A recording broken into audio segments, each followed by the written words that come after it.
time we answer a question on your stock in a little segment we like to call Your Stock, Our Take. Buy, sell, or hold. So I got this question from my buddy Austin, and he says, "Can I get an official video of Dentalcorp? Where do I have to submit my question?" And I just texted him back, "I'll do it for you next week." Well, I didn't end up doing it for him the following week, and he texts me back on Friday, and he says, "Dude, how long are you going to make me wait?" Dude.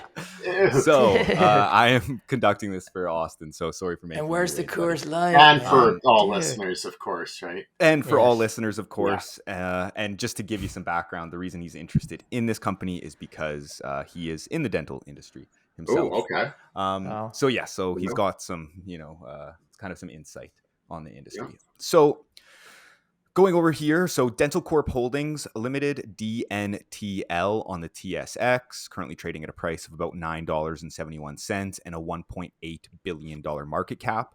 So the company acquires and partners with dental practices to provide healthcare services in Canada.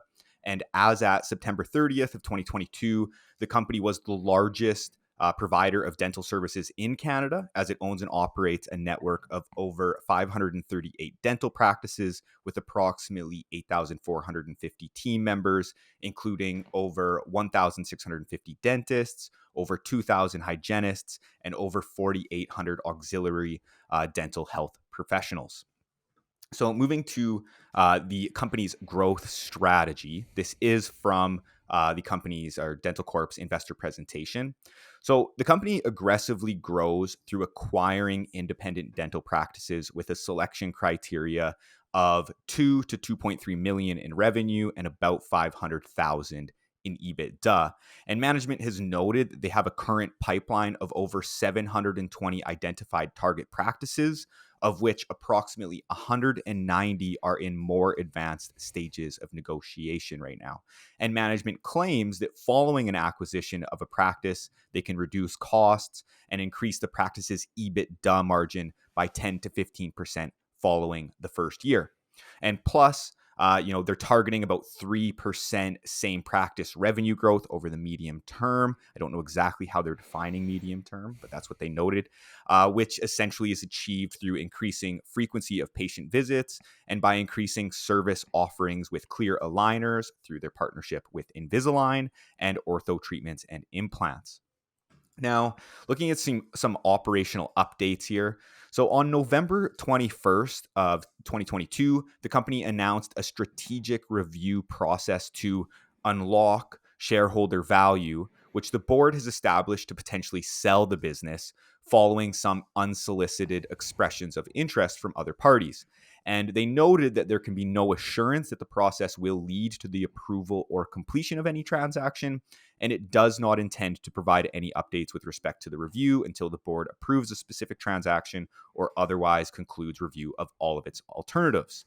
And as a segue into the financials, I just wanted to note the company's most recent equity raise of 115 million in January of 2022, as the company aggressively acquires, like I was saying this before, they aggressively acquire practices and either need funds coming from debt or share issuances, but most importantly, through internally generated cash flow, to make those acquisitions of the practices.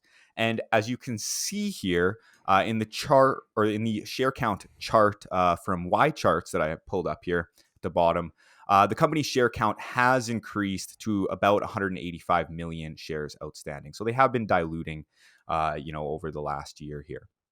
And looking at the financials now, so just quickly going over them here. So revenue for Q3 of 2022 was 312.1 million, an increase of 25%.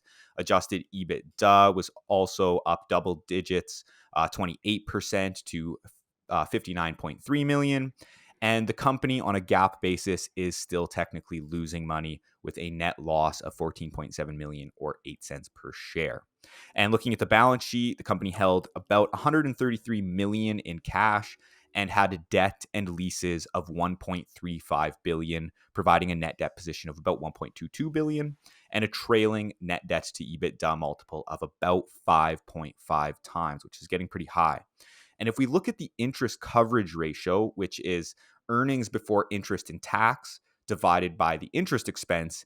In the last quarter, the company's was just 0.12 times. So we can see the company's earnings before interest and tax is not sufficient to pay the company's interest charges. And generally, we'd like to see this ratio well above 1. And looking at the valuation metrics, the company trades with an enterprise value to EBITDA multiple of about 14 times and an EV to cash flow multiple of 20 times. And they did provide a little bit of outlook for 2023, just saying that they anticipate modest quarterly acquisition pacing in 2023 as well. This is a quote. They are well positioned to generate double-digit revenue and adjusted EBITDA growth while generating strong free cash flow to accelerate its pace of de-levering the balance sheet without the need to raise additional debt or equity capital. So to conclude, though a slight hiccup to growth during the pandemic, Dentalcorp has shown impressive double-digit growth in revenue and EBITDA, albeit through taking on a significant amount of debt and issuing shares. Now, the business does generate positive cash flow, which is good, but given the highly levered balance sheet, rising interest rate environment, lack of bottom line profitability, and the need for additional funds to continue to grow, the risk of an investment in the business is heightened, and the future growth rate comes under question as its access to funds are being strained unless it decides to do, a potential equity raise here.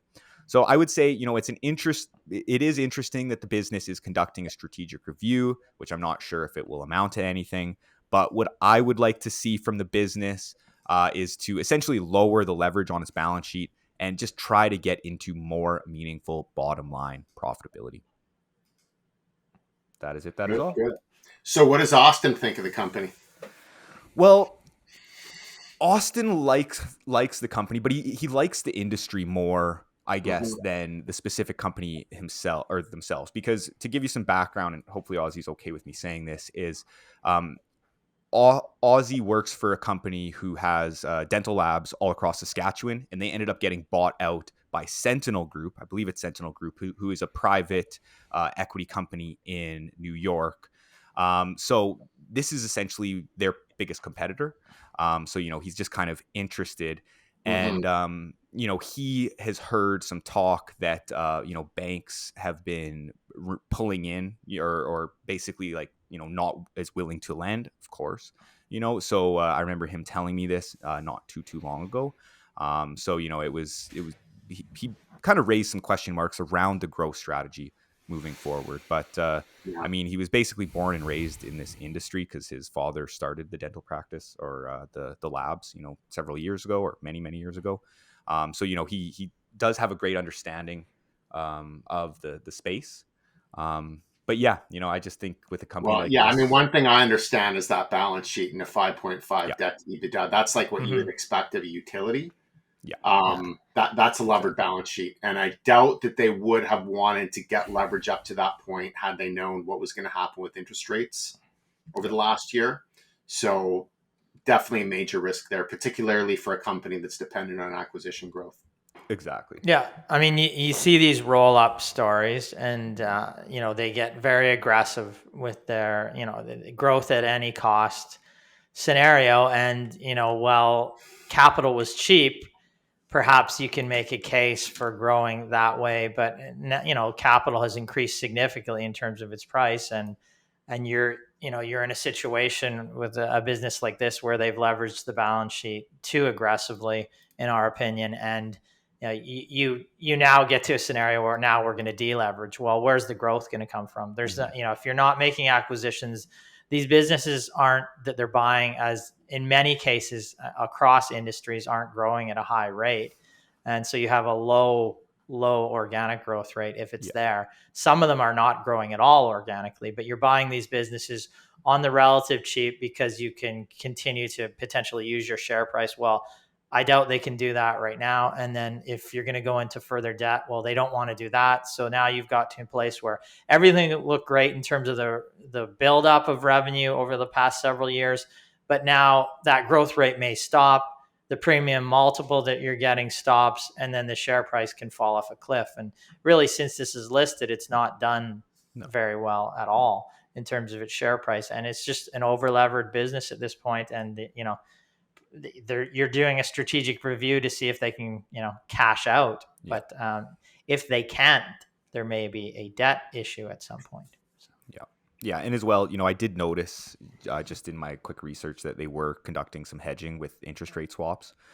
So like they are being cognizant of it. I'd have to look more in depth into. So exactly what they're their doing. debt is variable largely right now. I believe so, from my understanding. Yeah, yes. I actually have that up right now. That's what I was looking Yes, into. that's Yeah. correct. Half of it, Right. they had about $1 billion in variable, but they've now hedged out about half of it. Yeah. But they didn't do that until October, so it actually doesn't even appear on these last financials unless you look in the Yeah. notes. Yeah. And even then, you're already at the higher rates at that They're already point. at a higher rate. So They're at that's 3.84% for a little while not. now. Yeah. Get some Like I gotta say that it goes to process there. Like when you could have gotten rates at significantly lower, why were you running on the edge of variable in a business like this? Like I'm not sure. Just thinking that capital would be cheap forever, or hoping, you're crossing your fingers, and that I don't think hope is a good strategy. No.